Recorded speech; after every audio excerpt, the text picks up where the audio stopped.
Hey everyone, welcome back to the Old Music Matters That podcast. I'm your host, Brian. Today, welcome a special guest and another fellow Scot. Got Des Brown. How you doing today, brother? I'm good. How about you? Not too bad. I guess, how you been recently? What's new? Well, I'm working on some new stuff now. I'm working on a new video. I tend to put my videos out like a month, 2 months apart. I'm not very quick like some other people who I see uploading all the time. It takes me a while because I'm juggling my family life and my job life and that as well. So it gets done when it gets done. But I'm kind of a wee bit perfectionist about it. So I'll analyse things over and over again before I think about uploading them. So other than that, yeah, doing fine, doing away, working away. Kids and wife are fine. Everything's fine. He's got a true Scottish accent there too, so yeah. Yeah. Have a bigger chunks of corn in my crap! Oh, my titties! But nonetheless, Des, welcome to my podcast here, mate. And the way it's going to work is, because you guys use some questions, I'm going to get to know the man behind the music. But it looks like you also, outside drumming too, you also do some turntables as well here too, so this ought to be interesting. So Yeah, I've got a wee. Got it set up ready for you to go. all right. But you get to play all that here just a little bit here too. But I actually want to start at the beginning here too, with I guess, who are you and how did you become a musician? Well, actually, just when I was 13, I was supposed to go to a party, one of my friend's parties. I ended up not going, and that was the day that I discovered Nevermind by Nirvana. So it was at that point I realised, getting to the age 13 years old, I was going to grow my hair out now, I want a guitar, I want to be able to play all these tracks. Funny, I'd actually tried to go for guitar lessons at school a few years before that, but the teacher said that he wasn't going to teach me at that point in time. He says he didn't think I could be able to do it. So I was kind of like, well, now I'm determined. So I got some books and some tab books because I can't read music, and started to watch videos and stuff about people playing guitar, but I still at this point couldn't understand what I was doing. It was actually one of my friends, Paddy, but at that time he was already playing Metallica songs and he knew all these songs and knew all the chords, and he was very good. So he managed to show me some of the, I suppose you would call them, bass lines on the guitar, just 2 fingers, yes, just something that I could play along with. And even that just kind of inspired me to want to learn more about the names of the chords and then how to actually do the power chords and stuff. And then the interesting thing I found about that was, because I was listening to Nirvana, was that power chords are the shape, you've got these fingers here, yeah, minus the middle finger, yet Kurt Cobain is using these 3 fingers when he's going up and down the guitar. So then I found it easier to do that than to actually learn it properly, so I kind of cut corners when I was playing the guitar. But I did manage to learn to play all these tracks, and then I moved on to other things. I moved on to Metallica, I moved on to like Oasis and stuff like that as I started to become more interested in it. But then we had started a band by this point. I was able to play and we were able to write some songs. We were able to have a band with my friend Paddy, who taught me how to play guitar. My friend Keith, who was a very good drummer, he was awesome. So we're about 14, 15 at this point, and we're starting to play gigs and stuff, just some of our own songs and then some covers of stuff that people knew. And not many people came, but it was good fun for us. It was a good experience. But at this time as well, at the same time, I'm starting to really become into like Metallica, and I'm really starting to take notice of Lars Ulrich. And I decided I wanted a drum kit. My mother would never agree for me to have a drum kit. I knew this because we lived in a 2-bedroom flat that was like the size of a shoebox, so there's no way she was going to let me have a drum kit. But I managed to convince her later on down the line to get me my first electronic drum kit, which was good. So that was when I was about 15 years old. Prior to that, I used to sit with my mum's pots and pans on my bed with two wooden spoons, and I would sit and I would have the control and I would watch the Live Shit Binge and Purge DVD, and I would have the camera angle set to Lars so that I could watch what he was doing, so that I could learn how to move in that way. Yeah, so self-taught for drums. Yeah, I suppose I've never sat and had a drum lesson in my life, nothing like that, but definitely just watching that. I think what makes it accessible because if you were to say who's your biggest drumming influence, I would say Lars Ulrich. I've got loads of drummers that I really look up to. You've got Dave Lombardo, you've got Hellhammer from Mayhem, you've got John Otto for Limp Bizkit, all these guys that I really admire.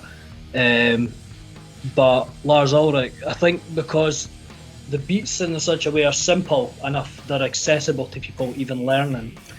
And because there's such a big band and the music so like in your face and heavy, it's really motivating actually. Because I know a lot of people would say Lars Ulrich is probably not the best drummer on the planet. Yeah, definitely not. But he's probably the only man for the job in that band, really. Do you know what I mean? His sound to play in is fundamental to how James Hetfield writes songs and plays guitar. So through watching Lars and then figuring out what he was doing, and then watching other drummers and learning things and double bass techniques and stuff like that, then yeah, kind of drums became the main focus. It was turntables and samplers and stuff that came a lot later for me. Yeah, Metallica, they work in some mysterious ways at times, I know. Actually, my story was, my dad, he was real big into the classic rock sort of stuff, but he also got into Metallica, which is one of the more 80s sort of groups right there. And he never really got into like more further into the 80s. Like he may have heard like some of the groups like here and there, but he never really dug it, as he maybe did with like Metallica there too. And then it seemed like after the Black album for Metallica, it seemed like people, at least maybe more so the people who grew up listening to like 80s Metallica, where they were like, holy shit, this is amazing right here there too. And it's like, what is this? So then everyone starts doing the stereotypes now where you take like aluminum bat and hit it against a beer keg or something like that to simulate Lars's sound on Saint Anger.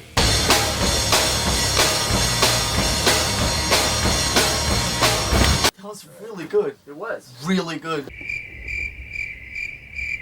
I really don't think so. You know, I really don't think so. So. Yeah. Yeah. Yeah, it was funny you said that, because there was I remember actually when Taylor Hawkins died, there was the concert, and Lars was playing with Brian Johnson, AC/DC. I think there was some other guys there on stage, and at one point I think they played 2 songs, and in between the songs, the snare broke, and it was exactly the sound of the St. Anger snare. Oh God, St. Anger again. And he was quickly signalling for somebody to come and replace his snare, and I was thinking, well, what's the problem? You recorded an entire album with a snare like that. What's the problem now? You know what I mean?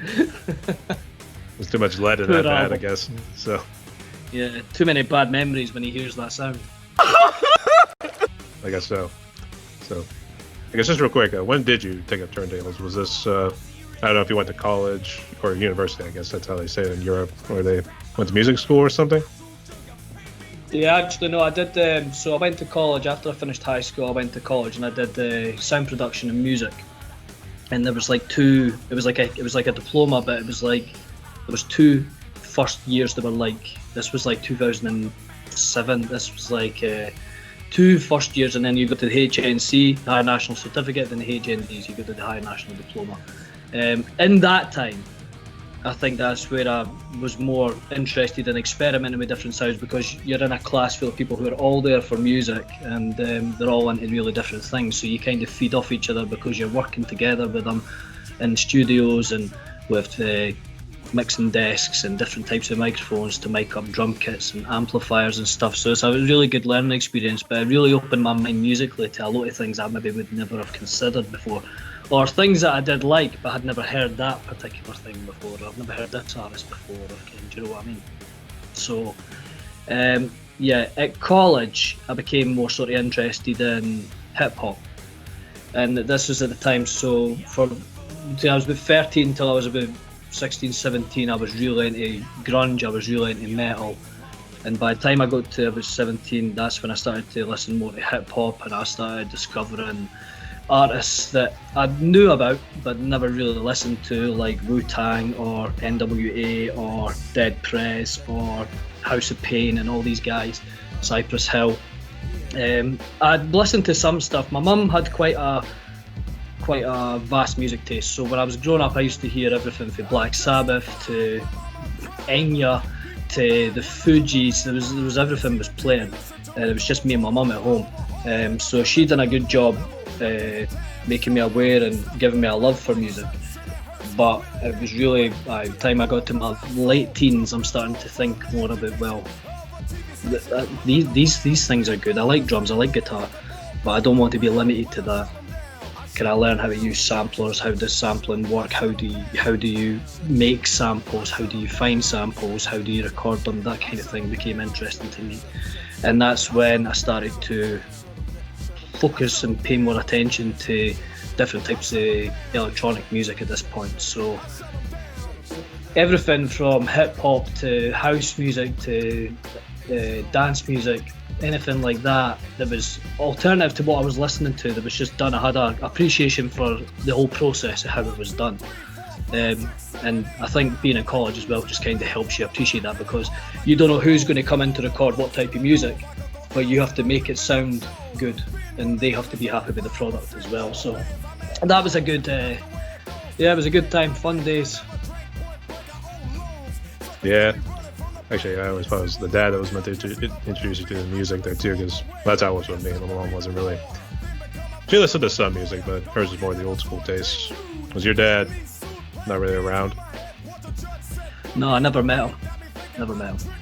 He was a teenager who ran away before I was born. So, not that I've got any regrets about that now. I've got 2 kids myself, so yeah, best thing in the world being a dad. That's good. There. But I didn't delve into that too much right there. So, okay. So, I guess when I was checking out some of your drum covers, because I know actually you had reached out to me because I think you had commented on one of my covers. It seemed like yours, you really seem to delve into like more. I think it was the Beastie Boys one, and it seems like you do both the combination of the turntable and the drum covers there too. So I guess when did you start doing your YouTube channel? I think it was the Dez Run DM Killer. Is that what it was? Yeah, that's right. So I started posting drum videos about 2018, and they were just drum covers, literally, or my interpretation of drum covers. Those videos are still there today. And through that, I then began to think, well, what if I can have the sampler in this one and use different samples in place? So I think the first one where I did that was, it was a video with, it was LL Cool J, Soul Intent, and it was remixed with Imperial March for Star Wars. And I had the sampler next to me and I'm playing the drums, and I've got the drumstick in my mouth and I'm playing the hi-hat and I'm hitting the sampler at the same time and stuff. That was the first time. But then I did that once and I never thought much about it again. And then kind of maybe after about a year, then obviously COVID came in 2020. That was an interesting time, because through that, because with all the free time, me and my friends were able to make the Run DM Killer 10-part music, video, horror, short thing that we made. We put it on YouTube. So that was a lot of fun. But yeah, and then recently I basically resurrected that channel because I was thinking, I've played drums for a while, and actually my drums were folded in a cupboard because for years my kids have been having toys that take up all the space. So finally now they're bigger, they're like 10 and 7, so there's a lot more space. They're more interested in computer games and stuff, so rather than me having to hide my stuff away for a rainy day, it's fine, I can bring it back out and actually use it again. So yeah, but I wanted to make something a bit different. I wanted to, in that time I've been doing turntablism and different types of sampling, and I wanted to incorporate that more into the video than just playing drums like I was before. Song delete stress like Motrin, the next inform. I put the wet with Medusa, give her shotguns in hell from the split that I lived in hell. It ain't hard to tell.